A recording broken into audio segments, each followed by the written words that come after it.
ଦେଖନ୍ତୁ ସାଙ୍ଗମାନେ ମୁଁ ବର୍ତ୍ତମାନ ରେଙ୍ଗାଲି ଡ୍ୟାମ୍ ବୁଲିବାକୁ ଆସିଛି।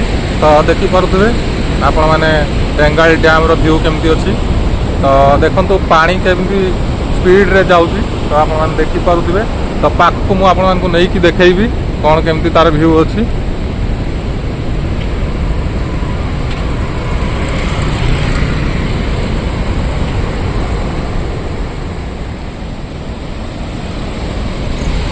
ସେଇପଟେ ଦେଖନ୍ତୁ ପାଣି ଯାଉଛି। ତ ଯେଉଁ ପଟେ ପାଣି ଯାଉଛି ଯେଉଁ ଗେଟ୍ ଦେଇକି, ତ ସେଇ ପାଖକୁ ମୁଁ ଆପଣମାନଙ୍କୁ ନେଇକି ଯିବି। ତ ଦେଖନ୍ତୁ ପାଣିର ଗର୍ଜନ ବହୁତ ଜୋରରେ ହେଉଛି। ପାଣି ଏତେ ସ୍ପିଡ଼ରେ ଚାଲୁଛି ଯେ ପାଣି ଦେଖନ୍ତୁ ପୁରା କୋହଳ ଭଳିଆ ହେଇଯାଉଛି। ଉପରେ ଦେଖନ୍ତୁ ବାଷ୍ପ ହେଇକି ସବୁ ପବନରେ ମିଶି ଯାଉଛି। ମୁଁ ଯେତିକି ପାଖକୁ ଯାଉଛି ପାଣିର ଗର୍ଜନ ସେତିକି ଅଧିକା ଜୋରରେ ଶୁଭୁଛି। ଆପଣମାନେ ଯଦି ଏଇଠି କିଛି କହିବେ ତାହେଲେ ଆପଣମାନଙ୍କୁ ନିଜ କଥା ନିଜକୁ ମଧ୍ୟ ଶୁଭିବ ନାହିଁ। ପାଣିର ଗର୍ଜନ ଏତେ ଜୋରରେ ଅଛି ଯେ କେବଳ ପାଣିର ଗର୍ଜନ ହିଁ ଶୁଭିବ। ଆଉ ଆପଣମାନେ ଯାହା ବି କହିବେ କିଛି ଠିକ୍ ଭାବରେ ବୁଝି ହେବ ନାହିଁ। ତ ଦେଖନ୍ତୁ ଇଏ ହେଉଛି ଆପଣମାନଙ୍କର ରେଙ୍ଗାଲି ଡ୍ୟାମ୍। ବର୍ଷା ଦିନରେ ଗେଟ୍ ମାଧ୍ୟମରେ କେମିତି ପାଣି ଯାଉଛି ଆପଣମାନେ ଫୁଲ୍ ଭିଡ଼ିଓ ଦେଖୁଛନ୍ତି। ତ ଏଇ ଯେଉଁ ରେଙ୍ଗାଲି ଡ୍ୟାମ୍ଟି ଆପଣମାନେ ଦେଖୁଛନ୍ତି, ଏହି ରେଙ୍ଗାଲି ଡ୍ୟାମ୍ ଆମ ଓଡ଼ିଶାର ଏକ ପ୍ରମୁଖ ଜଳଭଣ୍ଡାର ଏବଂ ଦ୍ୱିତୀୟ ବୃହତ୍ତମ ଜଳ ପ୍ରକଳ୍ପ ଭାବରେ ପରିଗଣିତ। ଏହା ଓଡ଼ିଶାର ଅନୁଗୁଳ ଜିଲ୍ଲାର ବଣିହା ବ୍ଲକ ଅନ୍ତର୍ଗତ ରେଙ୍ଗାଲି ଗ୍ରାମରେ ବ୍ରାହ୍ମଣୀ ନଦୀ ଉପରେ ନିର୍ମିତ ହୋଇଛି।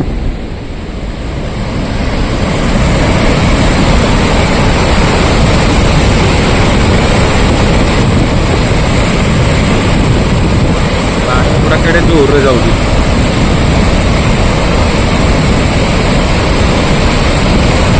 ପୁରା କୋହଳ ହେଇଯାଉଛି ସବୁବେଳେ।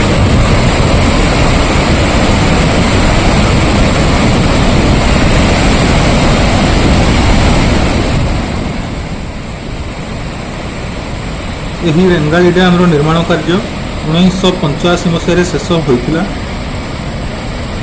ଏହାର ଉଚ୍ଚତା ପ୍ରାୟ 70.5 ମିଟର ବା 231 ଫୁଟ ହୋଇଥିବା ବେଳେ ଏହାର ଦୈର୍ଘ୍ୟ 1040 ମିଟର ରହିଛି।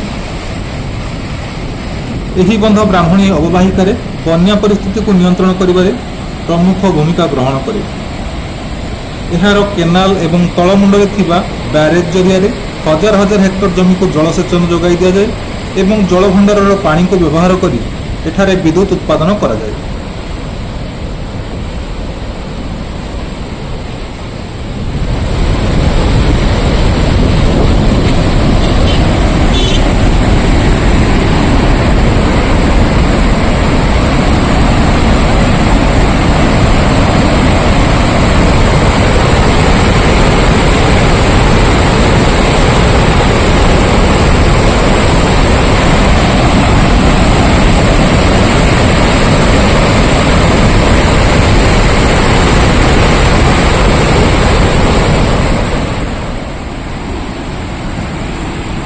ଏଠାରୁ ବିଦ୍ୟୁତ୍ ଉତ୍ପାଦନ ପାଇଁ 50 ମେଗାୱାଟ୍ କ୍ଷମତା ବିଶିଷ୍ଟ 5ଟି ଟର୍ବାଇନ୍ ରହିଛି।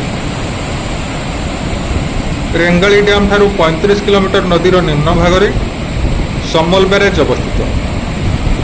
ଏହା ବ୍ରାହ୍ମଣୀ ନଦୀ ଉପରେ ନିର୍ମିତ ହୋଇଛି ଏବଂ ଏହାର ଉଦ୍ଦେଶ୍ୟ ହେଉଛି ରେଙ୍ଗାଲି ପାୱାର ହାଉସ୍ରୁ ବାହାରୁଥିବା ଜଳକୁ ସଂରକ୍ଷିତ କରି 2ଟି କେନାଲ ସିଷ୍ଟମ ବାମ ଓ ଡାହାଣ କେନାଲ ମାଧ୍ୟମରେ ଚାଷ ଜମିକୁ ଜଳସେଚନ ଏବଂ ଶିଳ୍ପ ସଂସ୍ଥାଗୁଡ଼ିକୁ ଜଳ ଯୋଗାଇବା ଏହାର ପ୍ରମୁଖ ଉଦ୍ଦେଶ୍ୟ ଅଟେ।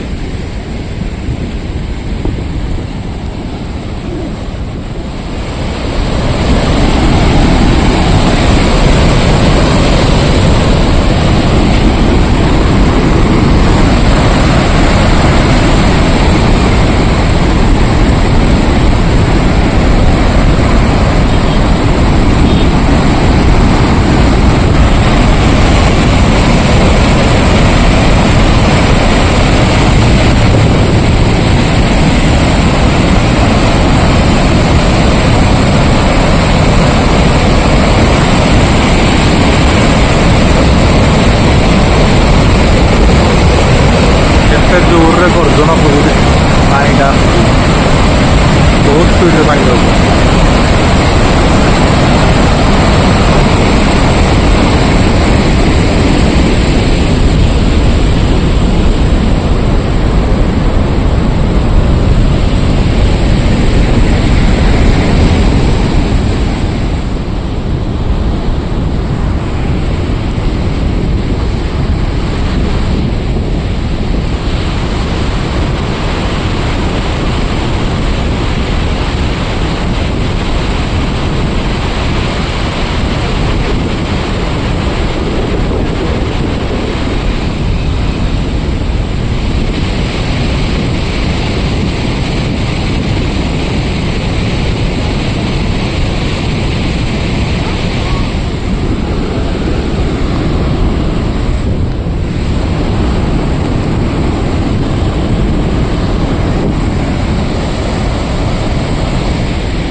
এইପଟେ ଦେଖନ୍ତୁ ଗେଟ୍ ଭିତରକୁ ପାଣି ଯାଉଛି, ଆରପଟେ ଗେଟ୍ ବାହାରକୁ ପାଣି ଯାଉଛି।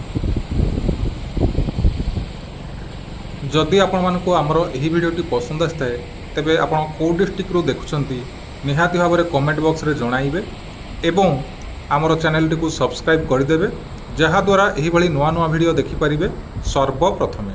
ଧନ୍ୟବାଦ।